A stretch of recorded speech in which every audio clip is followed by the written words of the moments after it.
le tribalisme, la xénophobie, le racisme, etc. Que dit la Bible à propos? Comment est-ce que le chrétien doit appréhender ces choses-là? Quelle attitude est-ce que le chrétien doit avoir? Celui qui veut plaire à Dieu par rapport à ces choses. Lisons dans Luc chapitre 4 verset 9.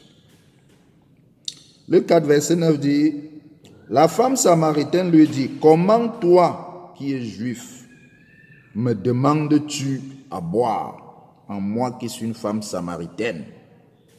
Les Juifs, en effet, n'ont pas de relation avec des Samaritains. À l'époque de Jésus, Jésus a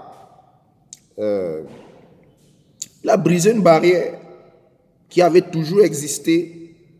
Lui, en tant que Juif, il est venu s'asseoir, il a commencé à parler avec une femme samaritaine. Ce qui était inconcevable et inadmissible. Parce que les deux gens-là, c'était des ennemis. Ils ne se parlaient pas. Ils ne se mariaient pas entre eux. Lorsque un juif voulait même aller quelque part, il préférait contourner les Samaritains pour ne même pas avoir de contact avec eux. Donc, il y avait une haine entre ces deux peuples, entre ces deux communautés. Mais l'attitude de Jésus, notre Seigneur, qui est venu montrer le chemin, a étonné même d'abord cette femme. Cette femme s'est étonnée que, mais toi, mon ennemi, tu viens t'asseoir à côté de moi pour me parler comment? Ça ne se comprenait pas. En tant que chrétien, il y a des barrières qui ne doivent plus exister. C'est ce que la parole de Dieu nous dit dans Galates, chapitre 3, verset 26 au verset 28. Galates, chapitre 3, n'est-ce pas, verset 26 au verset 28. Il est écrit, « Car vous êtes tous fils de Dieu par la foi en Jésus-Christ. Vous tous qui avez été baptisés en Christ, vous avez revêtu Christ. Il n'y a plus ni juif ni grec. Il n'y a plus ni esclave ni libre. Il n'y a plus ni homme ni femme, car tous vous êtes un en Jésus-Christ. » Alléluia. Ça, c'est l'enseignement de l'apôtre Paul, inspiré par le Seigneur. Une fois que tu deviens enfant de Dieu, une fois que tu deviens chrétien, les autres sont tes frères. Et le Seigneur nous enseigne à aimer notre prochain, quelle que soit sa race, quelle que soit sa tribu, quelle que soit sa nationalité. Il ne doit donc pas, si quelqu'un se dit chrétien authentique,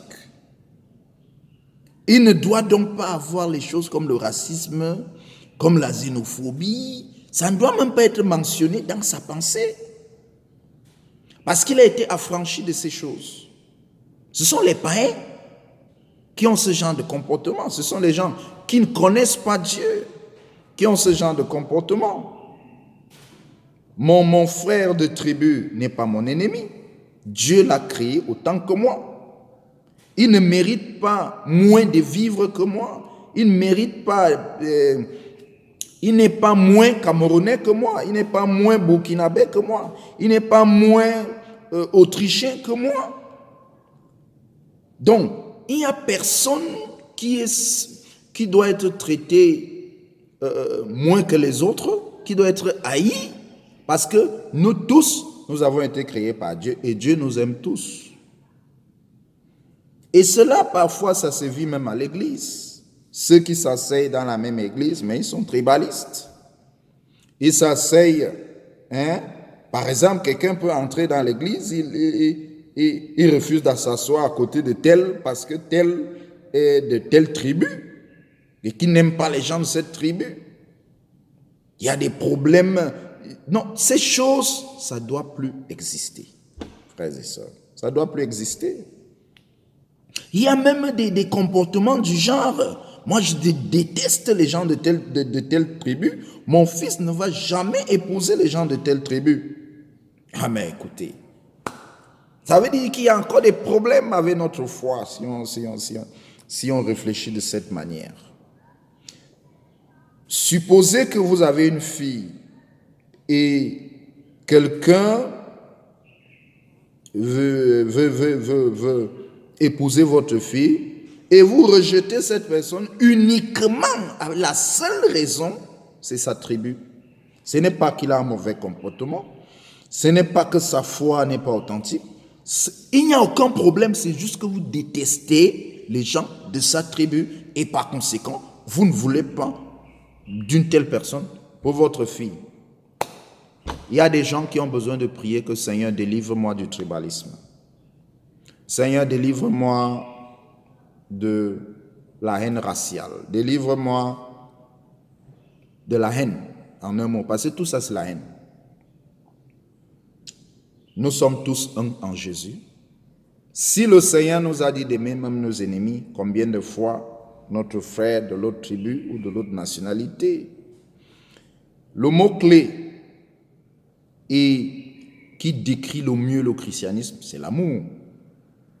Un christianisme sans amour, c'est pas le christianisme parce que la Bible dit Dieu est amour. Dieu est amour.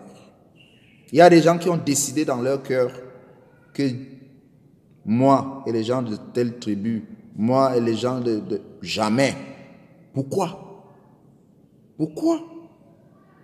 Si c'est vrai que la Bible dit il n'y a plus ni juif ni grec, nous sommes tous un en Jésus-Christ.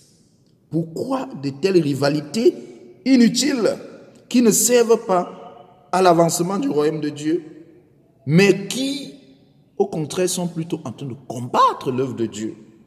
La Bible dit que celui qui n'assemble pas avec moi, celui qui disperse, il n'est pas avec moi. Donc, chers amis, que le Seigneur nous aide à être des modèles dans ce domaine. Nous allons prier. Notre Dieu et notre Père, je prie pour que tu nous accordes l'amour pour notre semblable, pour notre prochain. Que nous puissions comprendre que même si nous avons des divergences d'opinion, de manière de faire, ça ne veut pas dire que nous sommes des ennemis. Parce que toi, tu es amour et tu as dit que celui qui n'aime pas est encore dans les ténèbres. Nous prions que tu nous accordes ta lumière et que l'amour puisse régir toutes nos actions, toutes nos pensées, partout où nous nous trouvons, au nom de Jésus-Christ. Amen. Pasteur Yves Charlie Godia, que le Seigneur vous bénisse. Si la vidéo vous a enseigné quelque chose, vous pouvez aussi la partager avec quelqu'un. À la prochaine.